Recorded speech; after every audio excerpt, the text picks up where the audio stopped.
Pace yourself. It's a lifelong race, was the advice my next guest gave his daughter, Laura, when she became an actor. Today, she joins her mother, Diane Ladd, in making Academy Award history as the first father-mother-daughter combination to have received nominations. Please welcome Bruce Dern. Hey, Bruce.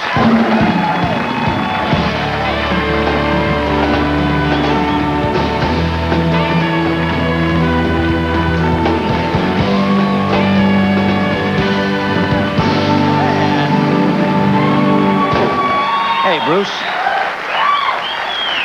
Now, you're one of my favorite actors of all time. I really mean that. And everybody, you know, they always give you blow smoke, or what is the word they use? They call you unctuous when you say stuff. But I really mean that. Thank you. I think you're one of the best actors we have. Now, it must have caught you on a good day here.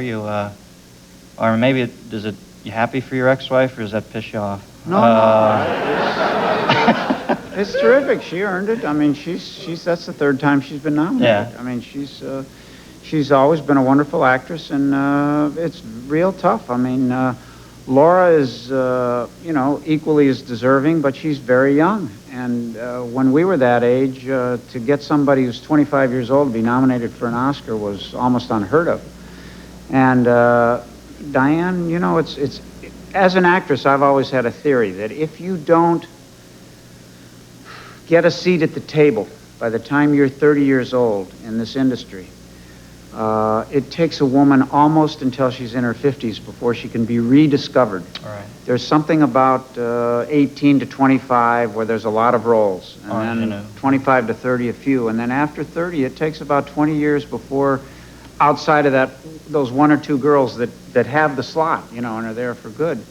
Well, Laura got in early. Now, do you think, does it follow that if you do get the seat at the table, do you necessarily go away from 30 to 50, or can you hold your position?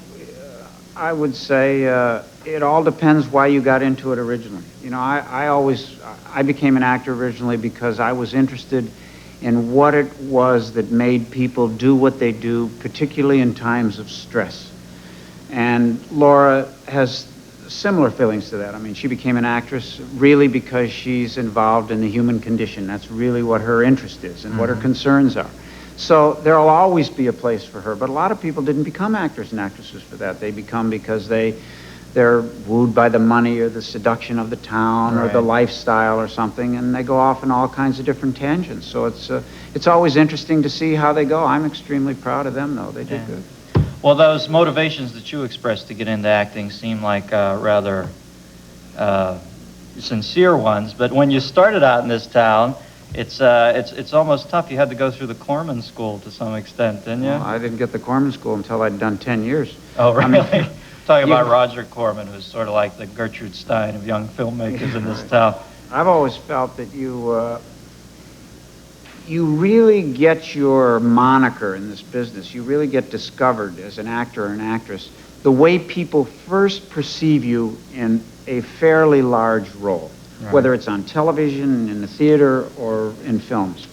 And I, as a young actor, took any part that came along, and usually it was some accented hillbilly psychotic who was into all kinds of stuff he shouldn't have been into and up to no good. And I always felt that if I was going to make a living for a long time and have to do those kind of roles, that it would be important to do them with a bit of a flair. Mm-hmm. Well, you certainly did and, that. That was the thing that I was always interested in. I mean, I always thought that why are we reading about the bad men 100 years ago? What is it that made these bad men the ones we read about? What about all the other bad men we don't read about? Well, they had something unique.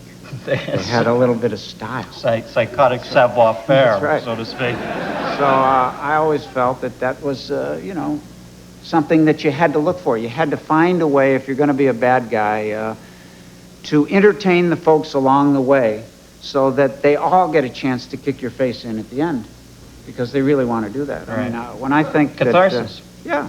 Oh, absolutely. I mean, I remember it after doing 15 years and about 130 television shows and 22 movies, I got a part in a movie called Silent Running, which was...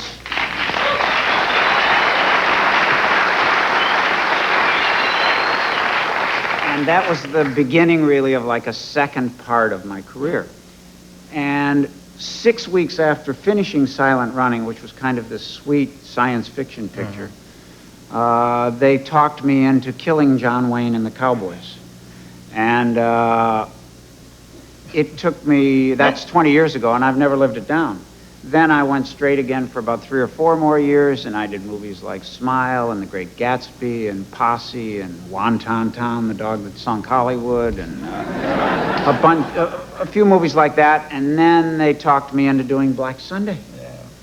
And I'm an avid football fan, particularly pro football fan, and I didn't think that much about it while we were making it. And Stan, my press agent, and my wife and I and his wife went to the Super Bowl the year that the Rams played Pittsburgh in the Rose Bowl. 35-31, wasn't it? No. I wished it was 35-31. I had 11 points. They lost by 12. You remember better than me. But somebody nudged us, and as the blimp went overhead, and they said, some jerk-off comment like, well, I'm glad I know where you are, at least I know you're not up there and we're not all in danger, Yeah, that was my next question. But I mean, I didn't really realize, I think Black Sunday is probably the only film that I was involved in that if I were to have a chance to make it again today, I might not do it. And I'm not sure the rest of the people involved in making it didn't feel the same way. I wasn't aware that it was as much of a training film as it was. I mean, it actually looks feasible, like 2 people could take a blimp and do such a disastrous thing like that. And even though it's not possible, I don't know, I've always kind of wrestled with where does our responsibility end as to what we can really do. Sure, it was a best-selling book. Sure, it was a big hit. Sure, it was a popular novel and all, but are we really responsible in doing anything because we have the right to, because it was a book? Mm-hmm. I don't know. Well, man, it's odd for me to hear you say that you might not have done that, because I thought it was just riveting. When you and her knew that you were going to die, that was such a point. Who was that actress again? She was Al Pacino. Keller. Yeah, Martha Keller. I don't see much of her anymore. Well, she did that movie Bobby Deerfield right after right. with Al Pacino. It's a thrill to meet you, Bruce. Well, Thanks for coming on, buddy. Bruce Dern, folks. We'll be right back with Vladimir Posner right after this.